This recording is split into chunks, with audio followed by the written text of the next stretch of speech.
Welcome back to Shorts Behind the Sports. We are with Oliver Searle and Quinn O'Connor, members of the Eastern Connecticut Men's Lacrosse Program. Guys, just talk a little bit about yourself. Introduce yourself. Quinn? I'm Quinn O'Connor. I'm a junior on the men's lacrosse team, and I'm from Glastonbury, Connecticut. Thank you. I'm Oliver Searle. I'm from Waterford, Connecticut. I'm also a junior. Think about nursing, but I'm in health sciences right now. Thanks, guys. Guys, it's pretty obvious that there's a newfound real energy under the new head coach, Craig Gibson. Craig was named the 7th coach in the program's 29-year history. He's brought a real energy to the program. Q, you were involved in the search or in the interview process when all of the candidates were interviewed in the summer. What stuck out with you about Coach Gibson? I mean, right away, Coach Gibson came in. He had game plans for us, scouts for us, practice plans. He was drawing up plays on the whiteboard, so in the first 3 minutes he was in there, we knew he was the guy. So. And when did you meet him, Oliver? What was your first interaction with him? He called everyone once he got the head of coaching job. He called everyone. I got a call. I was at the gym, and my first impression of him was completely accurate. He's just he loves lacrosse.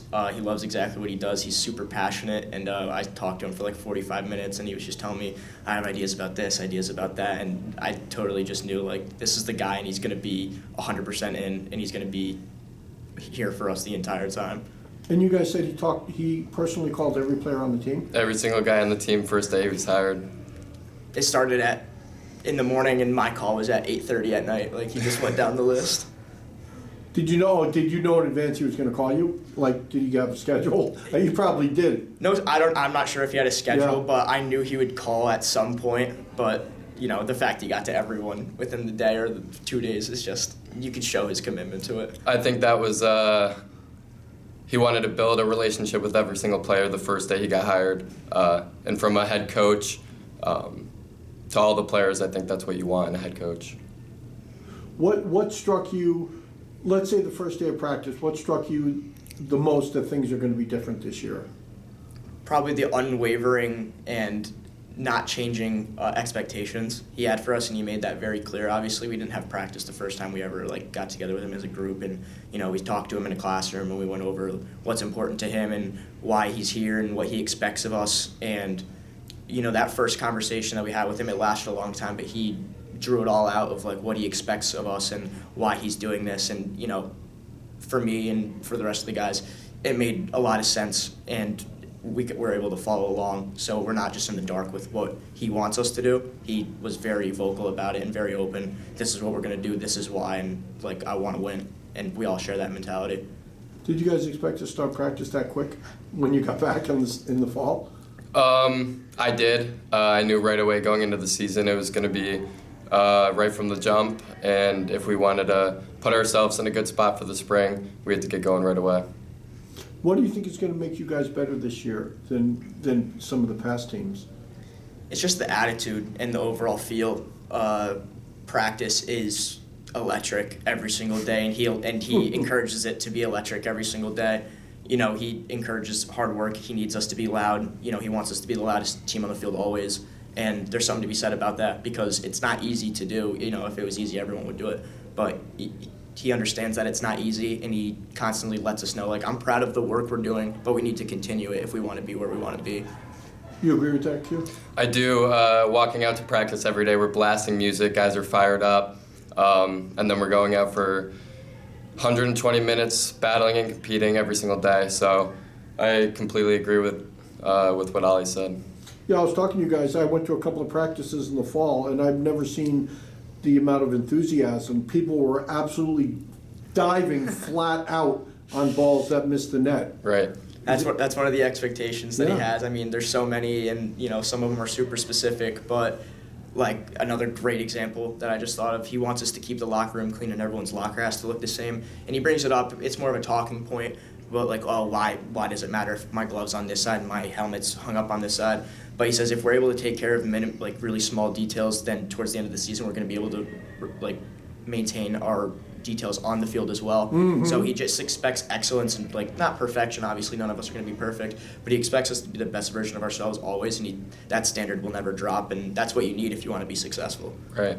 He set a championship mindset into all of us, and every single day we're building off that. So, like Ali said, with the diving, the locker room, that's what championship level teams do every single day on the day-to-day. So keep continuing to improve on that is what we got to do. He seemed like he's just as a person, he's a very principled person, and he's not asking you to do stuff that he probably doesn't do in his day-to-day life. Right. Right? He brought that up yesterday. He's like, we were talking in the locker room for a while, and he's like, I get up and run 2 miles on an incline every day. He goes, and I hate running. He's like, but I have to do something every day that I don't like to do because that's life. And he teaches us a lot of life lessons throughout practice. It's not just X's and O's. Like, he's a very smart, intelligent guy, and I feel like I've learned a lot from him. Just lessons way bigger than lacrosse. And to be comfortable, you got to put yourself in uncomfortable situations. Yeah. And as a player, that's what makes you. That's the difference from being good and great. So, Of all his great qualities, it seems like his best quality might be his ability to communicate. right. He's on top of everything for sure, and he expects that from us too. We use Slack, which is just a communication platform, and you can like messages, and if one person hasn't liked the messages, like that's an issue for him. Like he expects communication to be very well thought out, and if one person doesn't like the practice plan, that's kind of showing him. He always says it's like just like a lack of understanding of what we're trying to accomplish here. It's the championship mentality part of it. That's his number one principle, I would say. Communication. Yeah. Between the guys, with him, and bringing that every single day. And I would guess on a day-to-day basis that the people on the team know exactly where they stand with him. In other words, either in the summer or in the fall or in the preseason in the spring, the people who didn't want to adhere to his philosophy are probably gone. So you've got 38 players or 32 players that want to be here. Is that accurate?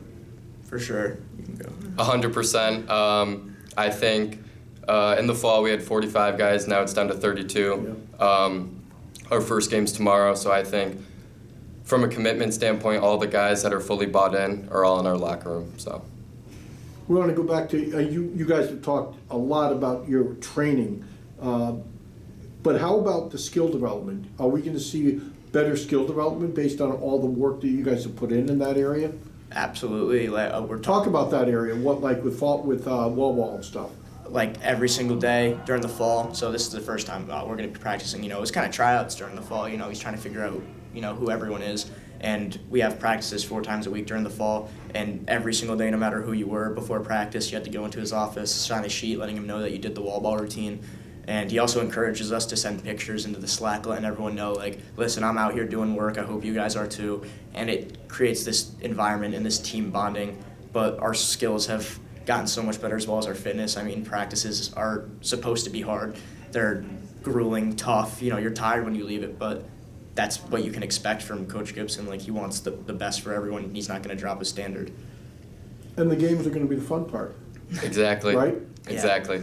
My guess, I'd say the last couple of years, teams have come into Rick McCarthy Field and not really been too intimidated by Eastern. Do you guys agree that they're going to see a different Eastern team this year, especially the conference games? 100%. We know we're limited on numbers this year, but going into every single game, our goal is to outwork opponents. We might play teams that have more numbers than we do and more skilled guys, but no team is going to outwork us for 60 minutes. Guys, thank you for being here. Again, the Warriors are going to open up on Wednesday, February 21st. They're going to be at Gordon College at 4 o'clock, and that will be the debut of new head coach, Craig Gibson. Guys, thank you. Appreciate you having us.